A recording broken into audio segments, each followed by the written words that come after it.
Shalom, shalom, shalom. The Lord is good and His mercy endures forever. So today I just want to ask every member of Redeemed Christian Church of God, as you call it today, because it did not start with that name. I want to ask, who is this man that is here on this screen? Who is he? This man is the man God used and called to found the Glory of God Fellowship.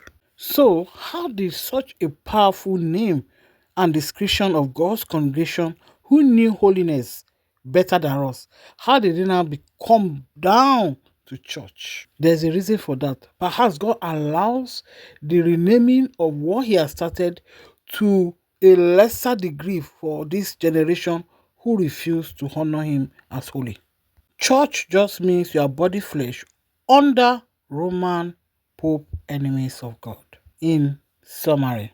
So now, many of today's generation who refuse to check and test every spirit or whoever is lording over them, if you don't check, you can be sold out to the enemy as an Illuminati reward with these leaders who are ready to sell their congregation out for their own title.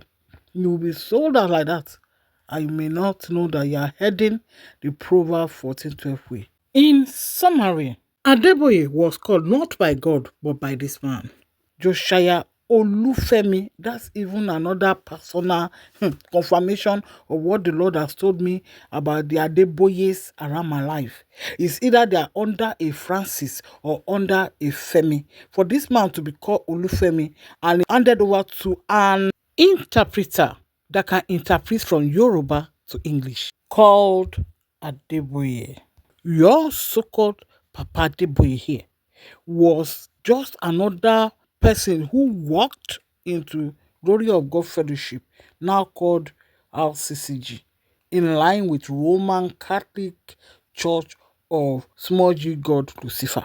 There's a lot to say about the brief research I've done today. Clearly, Rccg fell off Glory of God Fellowship. I want to ask, where is that Glory of God Fellowship in all this worldliness in Rccg today, even amongst the so-called leaders? Ask yourself, where is Christ in all this? As though going from a humble beginning by this Olufemi Akindayomi, wherein the name was called Glory of God Fellowship, where holiness is just normal to dress. As you see in this photo of the founding family members, see how they are dressed. No jewelry that has been condemned on the women, based on Matthew 7:20.